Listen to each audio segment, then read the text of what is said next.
very much to everybody for joining today's session. My name is Jo Thompson and I'm a recruitment for HR recruits. I couldn't remember who I was working for them. Today's session is setting your self-care intentions for 2023, and it's being facilitated by Marion Hewitt. So I shall pass you over to Marion and we can start the session. Thank you. Thank you. It's really nice to see everybody, some familiar names and new faces as well. But what we are going to be doing for the next 3/4 an hour or so is just taking a little bit of time out to think about what we might do to look after ourselves. My background is a lot of years in HR, and the last few years I've been working much more for myself, but doing a lot of mental health training, a lot of wellbeing training. But I've got a real interest in that, the proactive self-care, the self-kindness. I did some research around self-compassion. And what I know from talking to so many people is we have a lot of good intentions, but actually often life gets in the way, or we actually have that internal narrative that might stop us doing things that are helpful. And a lot of what I would like us to think about today is actually self-care is not about something that's extravagant or time consuming. Often a lot of what we can do as part of a self-care plan is thinking about some of the habits we might change that actually can help our well-being. Some of the things that we're doing now that are not, that are detrimental to us, who's scrolling emails late into the evening, those sorts of things. And they're clear habits that we can change that will have a positive impact on our well-being. And if I start sharing my slides, and I would really start by asking people what you think of as well-being. So perhaps we could use the chat. What self-care, I use the term self-care because that, to me, it's about how we're kind to ourselves, how we're caring for ourselves. So perhaps if you're in the chat, you would like to just put in, what does self-care mean to you?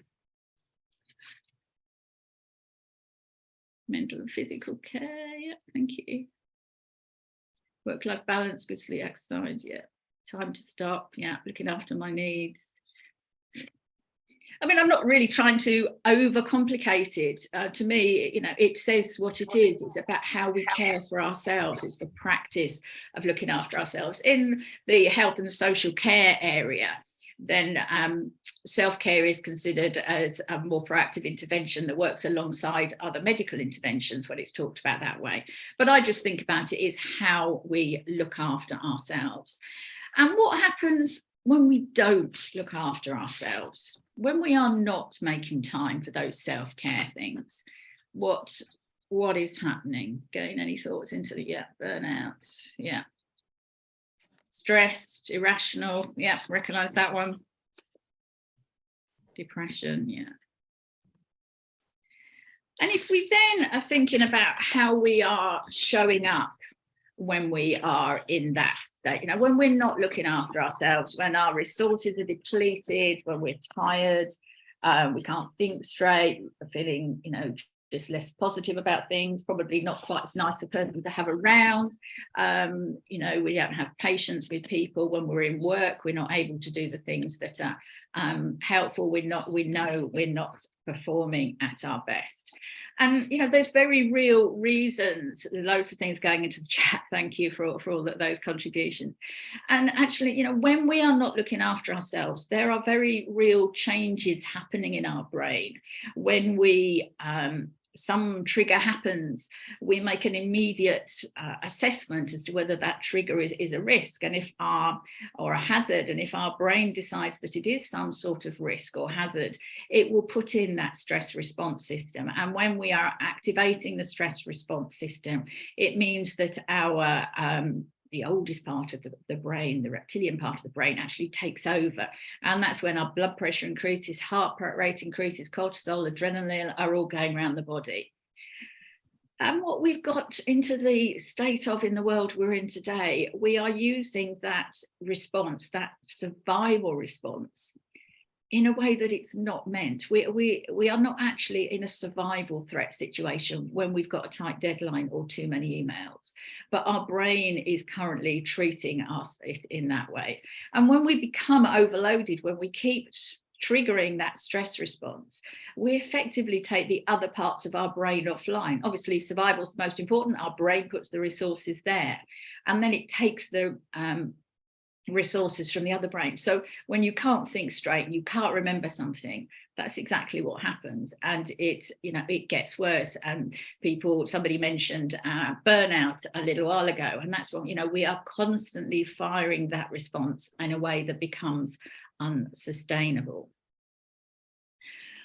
And the fact that you're all here kind of suggests that you recognise that looking after yourself is a kind of a sensible thing to do, and that there's positive outcomes around doing so. But what are the obstacles? And I'm going to put, I put a fair bet on the fact that the word that comes into a lot of people's minds is going to be time. And I'm not challenging that in, yep, and there it goes, that in reality, we have time as we've got lots of demands. We may have, you know, caring responsibilities outside work. We've got things we want to do, people we want to see, and yeah, prioritizing others. Now, what I ask you to think about is when we talk about time, then that is coming from the perspective that self-care takes time. And as I mentioned at the beginning, there are often changes we can make that might even save us time, but certainly don't take a lot of time. A lot of it is about the habits that we have adopted. So some of that thinking about self-care is readjusting it.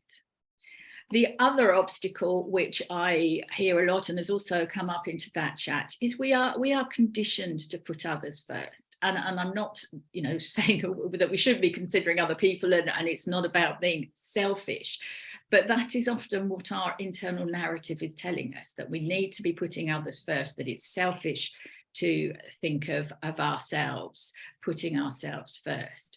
Whereas actually all the evidence tells us that if we are looking after ourselves, we are in a much stronger place to do all those other things. But we can't suddenly switch that thinking. We have to gradually educate ourselves and change those thought processes. But, you know, encourage you to, when you think I haven't got time, or I can't do that, or I should be doing this, actually thinking about whether that is really the reality, or whether you're not putting looking after yourself as a priority. One of the things I would suggest you might think about is, if you're at work and somebody says to me, oh, have you got 10 minutes, you could do this by the end before you leave today, or sign off today, I don't want you to stay any longer. Most of us would find the time to do that, find those 10 minutes and finish that. If it was 10 minutes just to have a cup of tea and switch off and take a proper break, I suspect the proportion of people that would find that 10 minutes would reduce. So just think about, in reality, how much you are really prioritizing looking after yourself. Now, I like this as a quote. Some of you may have heard it or paraphrase of it. And this is from Viktor Frankl, who wrote Man's Search for Meaning. He survived the Holocaust. He was a neurologist, psychologist. And in his books, and as part of his therapeutic interventions he developed, he put this: between stimulus and response, there is a space. And in that space is our power to choose our response. And in our response lies our growth and freedom. But if you think about the first part of that quote, what I really resonated with me, and I think is really powerful to think about, everything that happens, we get a trigger, we respond, but at some place within that process, we are making a decision about our response. Now, we know far more happens in our unconscious mind than our conscious mind. We can only consciously process a small amount of information. Unconsciously, we are processing thousands of bits per second. However, if we catch some of those instinctive responses and just challenge ourselves and think about, actually, what other option do I have from this moment? So just recognize that there is that gap. When we always make some response, we do ultimately have a choice as to how we respond. And if we're thinking about that benefit of responding in a way that looks after ourselves, this is what I was kind of thinking about as the impact of it. If we're not looking after ourselves, our health will suffer. Physical, mental, social health will suffer. If we are looking after ourselves, our well-being will improve. And if we are really investing in ourselves, we can flourish and thrive. And, who wouldn't ultimately like to be in that place? I say not an easy quick fix. There's lots of elements around that. But actually, through positive psychology, we're learning a lot more about what we can do proactively to help ourselves towards that state of flourishing. When I think about well-being, I always say this is the model I've used a lot. Some of you have been to other sessions that I've done or may well have seen this. So this model of well-being talks about a place where we have a balance between the challenges we have to face and the resources we have available. So these can be around psychological, social and physical.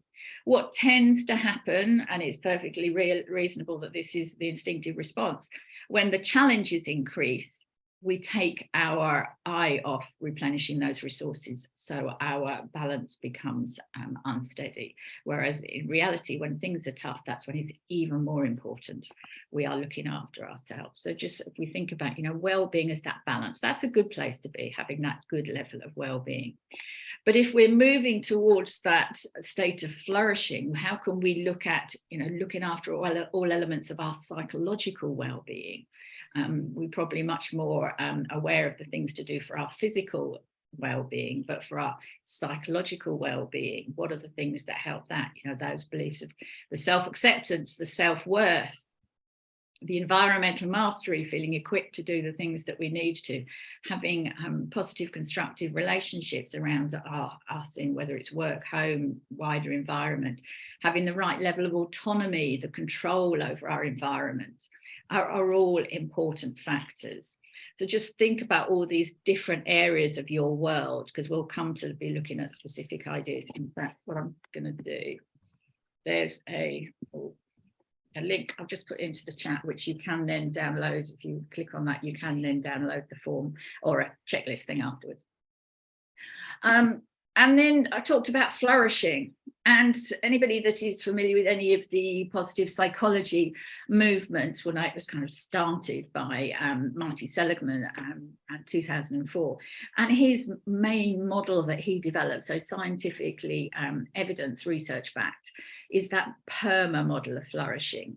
And these are the things we need to cultivate and identify how we can increase these to actually get further up that continuum to that place of flourishing. So how we can build those positive emotions, and there are very clear interventions that we can do. And it's not just about, having positive quotes. It's what specifically you can do. One I use a lot and tell people about a lot is that at the end of the day, 3 good things that have happened to me. Just make a note of 3 things that's made me smile today. There's some post I put on LinkedIn about a jar at the beginning of the year, an empty glass jar each day, or whenever something nice happens, you just make a note of it, put it in the jar, and at the end of the year, you open it and remember all the things that have happened during the course of the year. What's about engagement, finding flow? What are we doing when we're in the zone? What are the factors that contribute to that? Again, relationships are important. Having meaning and purpose, so the work we do has some intrinsic value. It's not just about pay, sense of accomplishment. And then the model was extended a few years later by McQuaid, who added on that element of health on the basis that you can't have overall health and flourish without physical health as well. And what we know from the evidence, that putting time and energy into those positive emotions builds so many resources. So if we go back to that point, what are we trying to do? All the things we're trying to do for other people. Actually, by putting that time into looking after ourselves in a way that works for us, we're actually building resources in lots of areas with these outcomes on the right. So food for thought. If your mind is still needing convincing that actually you need to be looking after yourself better, but I suspect I'm preaching to the converted, the fact you're here. So what changes do we need to make if we want to just, maybe if you saw that continuum, you'd instinctively kind of think this is where I am, and it's not scientific measure, but you get a feel for where you feel you are on that continuum. So if you want to move up, what things could you specifically do? So if you are going to create a plan, many of you will be familiar with the stop, start, continue model. So I'm not asking you to create anything complicated. For it to work, it has to be realistic, manageable, and practical in your world. So, consider the things that you're going to, what specific actions are you going to take? And, when and how often? Are they realistic for you? You know what demands you'll have on your life, so make them realistic. And how will you feel after you've taken those? The clue, self-care, actually try and find things you're going to like doing. You're actually more than likely to do it as well, if they are enjoyable. So think about those different elements, and say it's about small steps. It's not about big steps. I know where I go, the sports centre, the gym where I go, at this time of the year, you can never get parked. Come February, it will be easy again. But actually it's because people are setting themselves up with things they should do without actually recognizing what's right in their world. So as we go through, what I'm going to do now is go through a lot of different areas. Some of these things you will be aware of, so it'll just be reminders, but just take notes of things where you might be able to make small adjustments to how you are living and acting and operating that might be beneficial for you. So let's start by thinking about physical activity. And notice it says activity, not exercise, because it's about how we're moving the body in a way that helps. And these are the recommended levels. American College of Sports Science, they collate research from different areas. The levels recommended by the NHS are pretty similar, so I suspect they're from they will come from the similar source. So think about, how can you move through the day? If you're in a desk-based role, how often do you get up and move and stretch? Is your workstation set up in the best place as well if you're working at home? What level of activity might you be able to do? How can you build it in to a routine? If it's just about going for a walk a few times a week at lunchtime with somebody, how can you make sure you do that? How can you block time out in your diary to make sure nobody grabs it? How can you perhaps arrange to do it with somebody else so you're less likely to find a reason not to do it? But think about what activity you might do and how you can make it a change that you can keep to. Then think about sleep. Somebody mentioned sleep earlier on in the chat, and we really do not give our sleep as much attention as we do to a lot of other areas of our health. But actually, the more we're learning about sleep, the more we are learning that it has a huge impact on so many areas of our sleep. We all know if we have a bad night's sleep, we don't feel great the next day. But actually, the wider impact and changes that happen as a result of when we're sleeping, it's about far more than just recharging our batteries. So perhaps, think of a figure, what the level of sleep quality you think you've got at the moment, and think about where you might want to increase that. So humans are actually the only species that will deliberately deprive themselves of sleep for no apparent gain. And, lack of that sleep has serious both long-term and short-term consequences. And it's about the different types of sleep, different things happen in different cycles of sleep. And a lot of it's linked to, circadian rhythms and the routine. So these are the top tips that were recommended by Matthew Walker, who's done a lot of research around this. He's written a book called Why We Sleep. But these are the key things that he recommends. So again, think about where you might make changes. Have a routine, regular going to bed and getting up times, which includes weekends. That helps our body having that routine that matches the rhythms that we need. So you're thinking that if we work late all week, we can catch up at the weekend is flawed thinking. Late night exercise isn't helpful for us. Reduce the caffeine. One of the things I found surprising learning more about this is how long caffeine stays in the body. Any caffeine eaten or drunk after 2 p.m. will still have residual elements in the body at 10 o'clock at night. So think about those areas. Don't eat later in the evening is probably one that we know about. Reducing alcohol. Again, people tend to think that they sleep well with alcohol. They might go off to sleep, but they will often wake up quite soon. And the type of sleep is not the right type of sleep to properly recharge. So it's not a healthy sleep. Have time to unwind, have a routine before you are going to bed, the things that you do that detract from your actual sleep time. So you say you're going to bed at 10:30, but actually that means that's when you start moving. And then for anything like me, you're then faff around tidying up the kitchen or getting something ready for tomorrow, which then, you know, detracts from the sleep time. So have a routine and then give yourself time to unwind.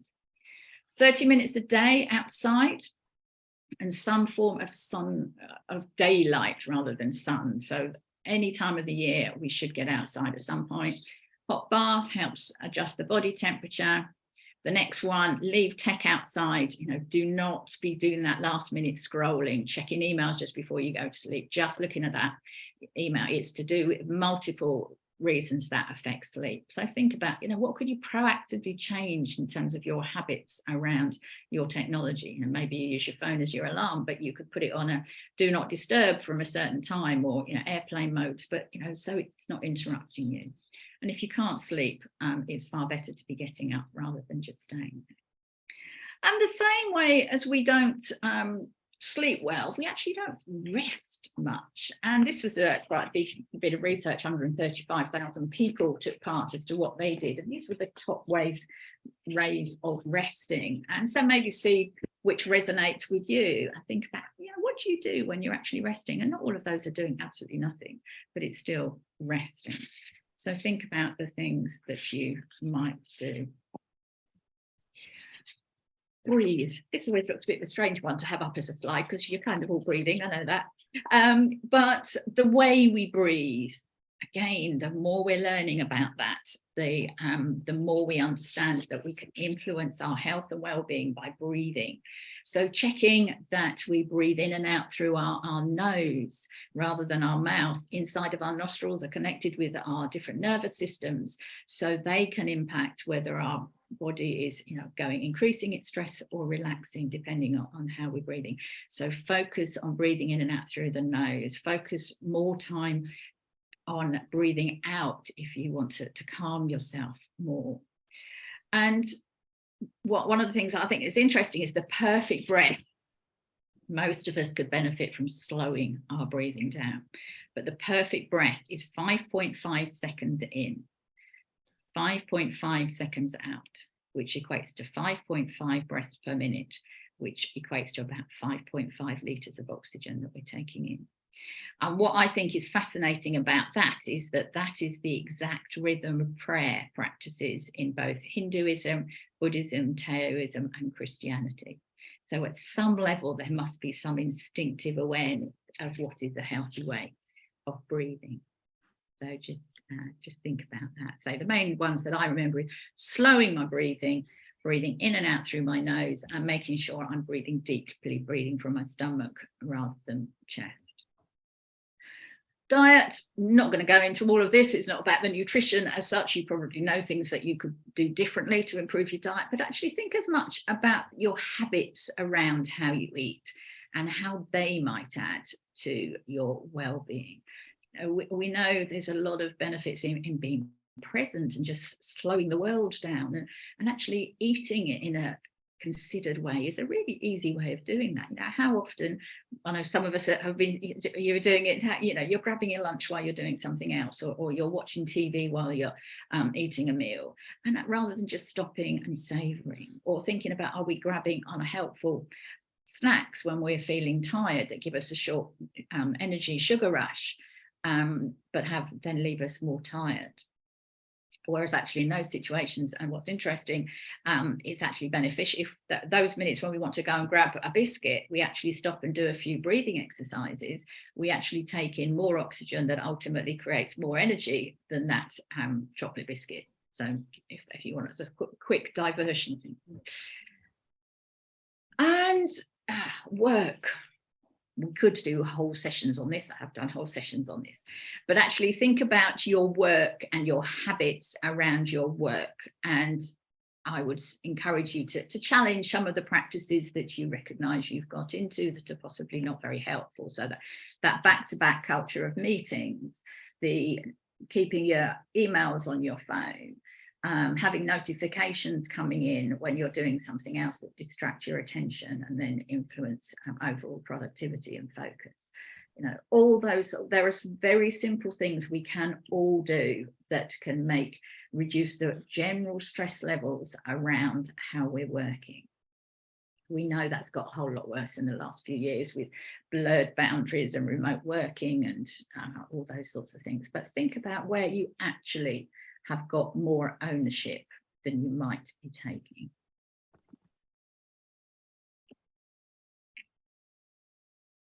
Right at the beginning, I mentioned time, and not challenging that most of you probably have got a lot of challenges on your time. But just think about, if you had 5 minutes, what could you do that would help you feel better and takes a bit of care of you? I know, you know, the days when I think, right, I'm in a flow, I'm not going to stop, I'll keep going. It's always false thinking, because I know by later on I'll flag, whereas if I take a proper break or even a short break, then that recharges me. Yeah. Yeah, Sue's put meditation, yeah, that being present, that there's just so much we could include in this session. So yes, definitely. And now thinking about what you're going to put into your plan, you know, if you were looking at your physical health, your psychological health, your social health, what actions could you take? So think about very specific things that you could do. So I've thrown loads of different things out there. You'll have had your own ideas even before you came. And the slide I showed earlier is, you know, your plan is going to be yours, only you, because you know what you like doing, you know the things that get in the way at the moment, the things that you need to do that you do have to prioritize. But think about, what could you stop doing that you know is not helpful? What could you start doing that would be beneficial to caring for yourself? And what do you currently do that you know is useful? And reminder that I want specific actions. I don't want, I've asked for ideas in the chat yesterday. I don't want to hear, I will try to. I would like a very specific, this is what I'm going to be doing. Okay, achievable, rewarding, and enjoyable. So we're going to breakout rooms, and it's not going to be a huge amount of time, but it gives you the opportunity to start that thinking. Joe, if you could put people into rooms, should we go for 10 minutes, and then we'll do a quick feedback when we come back. Welcome back. So I'm interested in the sort of things that were coming up in your discussion. Anybody comfortable to share some of the things?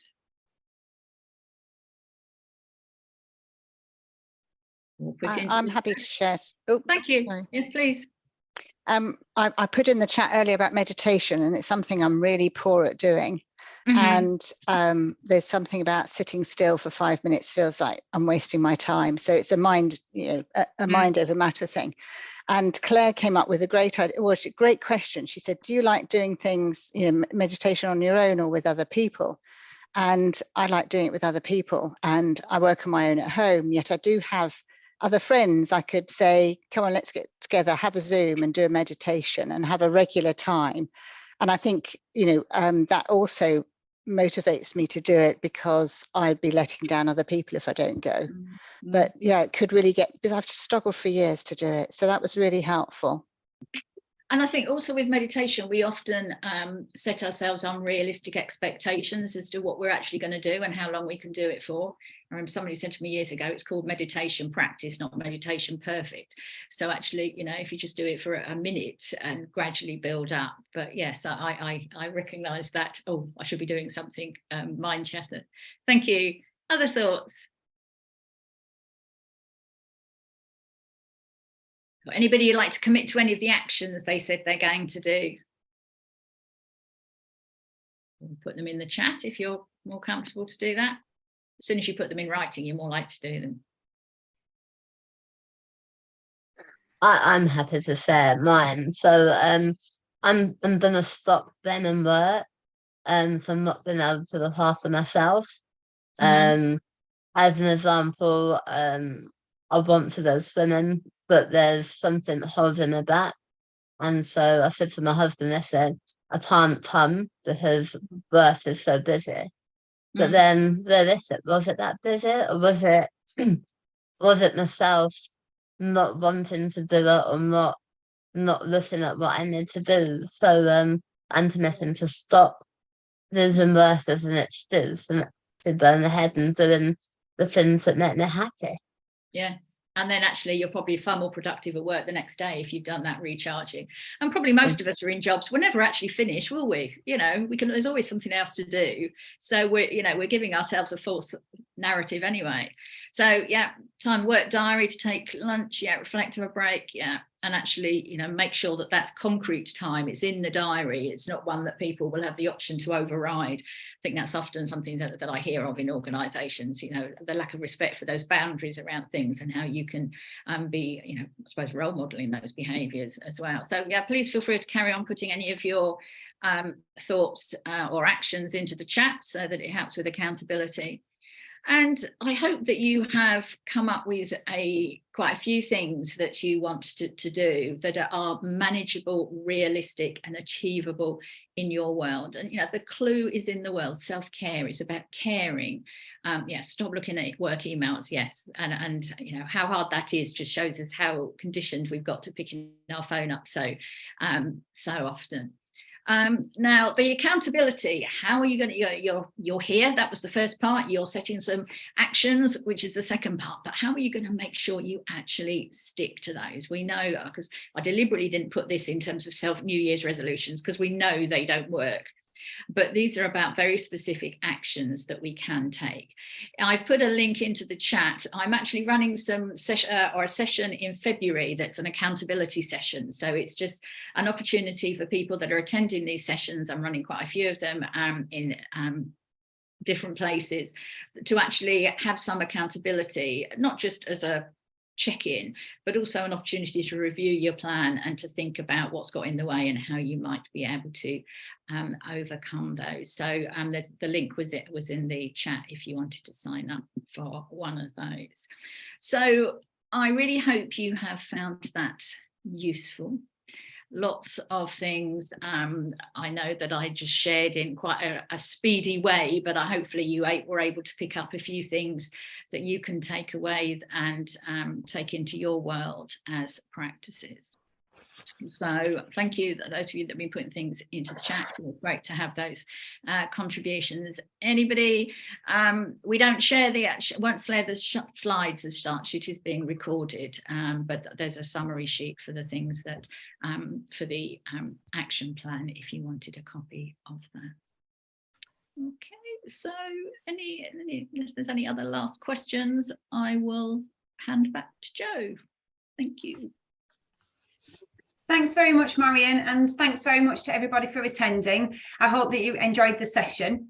We've actually got another event tomorrow afternoon. I'm going to send an email out this afternoon, and there will be details of all this. So the session tomorrow afternoon, it's actually a mock tribunal that's run by Vista Employer Services. So if anybody wants to sign up for that, then again, please feel free. There will be details on the email about a HR networking group that we run. We've got nearly 1,000 members in that, and that's called the Guild app. So if anybody wants to join that. And otherwise, I'd just like to say thanks very much to Marion, and thanks very much to everybody else.